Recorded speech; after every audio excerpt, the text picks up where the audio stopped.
ഓം ഗുരുർബ്രഹ്മാ ഗുരുർവിഷ്ണു ഗുരുദേവോ മഹേശ്വര.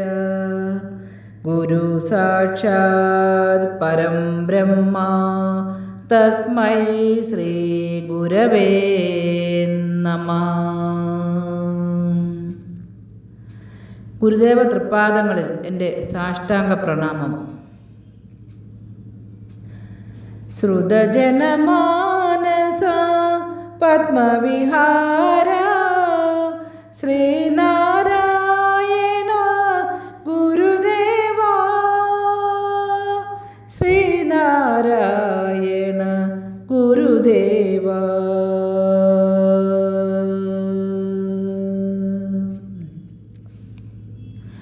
ശ്രീ മങ്ങാട് ബാലേന്ദ്രൻ സാറിൻ്റെ ഗുരുദേവ കഥാസാഗരം ഭാഗം 185 പുറം പോലെ അകം കറുപ്പല്ലല്ലോ.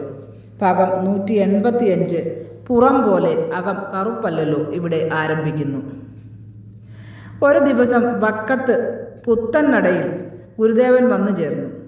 ജനങ്ങൾ അതറിഞ്ഞ് അവിടേക്ക് ഓടിയെത്തിക്കൊണ്ടിരുന്നു. ആ ക്ഷേത്രത്തിന് തെക്ക് വശത്തായി കളിത്തട്ട് പോലെ ഒരു ചെറിയ അമ്പലമുണ്ടായിരുന്നു. അതിൻ്റെ 4 വശവും തുറസായിരുന്നു. ഗുരുദേവൻ അവിടെ ഇരുന്നപ്പോൾ ജനങ്ങൾ ചുറ്റിലുമായി കൂടി നിന്നു. ഗുരുദേവൻ എല്ലാവരെയും ഒന്ന് നോക്കി, എന്നിട്ട് പുഞ്ചിരിയോടെ മൊഴിഞ്ഞു, എല്ലാവരും കൂടി നമ്മെ അകത്താക്കിയല്ലോ. അത് കേട്ട് എല്ലാവരും ചിരിച്ചു. അപ്പോൾ മഷിക്കറുപ്പ് പോലെ നിറമുള്ള 2 ആളുകൾ അവിടെ വന്നു. അവർ ഗുരുദേവനെ ഭക്തിപൂർവം നമസ്കരിച്ചു. എന്നിട്ട് 50 രൂപ വീതം ഓരോരുത്തരും തൃപ്പാദങ്ങൾക്ക് കാണിക്കയായി സമർപ്പിച്ചു. ഗുരുദേവൻ ആരാണ്? ഒരാൾ, ഞാൻ ശങ്കരൻ തരകൻ. മറ്റേയാൾ, ഞാൻ പത്മനാഭൻ തരകൻ. ഗുരുദേവൻ, തരകന്മാർക്ക് എന്താണ് തൊഴിൽ? ശങ്കരൻ, നാടൻ തുണിത്തരങ്ങൾ ശേഖരിച്ച് വടക്കൻ ദേശങ്ങളിലേക്ക് കയറ്റി അയക്കുന്ന ബിസിനസ് ഉണ്ട് സ്വാമി. ഗുരുദേവൻ ഇരുവർക്കും കുറച്ച് മുന്തിരിങ്ങ പ്രസാദമായി കൊടുത്തു.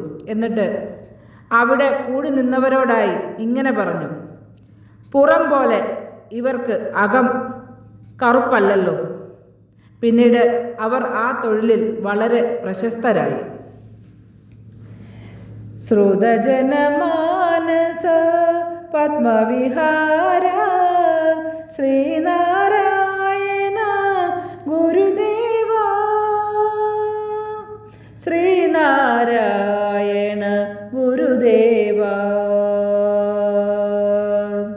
ശിരസു നമിച്ചു ഞാൻ തൊഴുന്നേൻ പാവന ശിവഗിരി ചൂടിയ പാദങ്ങൾ,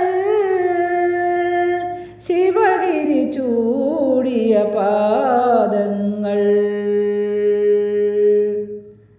ശ്രുതജനമാനസ പത്മവിഹാര ശ്രീനാരായണ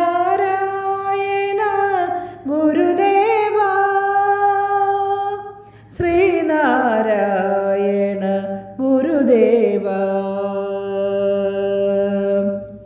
മങ്ങാട് ബാലേന്ദ്രൻ സാറിൻ്റെ ഗുരുദേവ കഥാസാഗരം ഭാഗം 185 പുറം പോലെ അകം കറുപ്പല്ലല്ലോ ഇവിടെ അവസാനിച്ചിരിക്കുന്നു. ഇതിൽ വന്നിട്ടുള്ള തെറ്റുകുറ്റങ്ങൾ സദയം ക്ഷമിക്കണമെന്ന് ഗുരുദേവനാമത്തിൽ അറിയിക്കുന്നു. നന്ദി, നമസ്കാരം. ഗുരുധർമ്മം വിജയിക്കട്ടെ.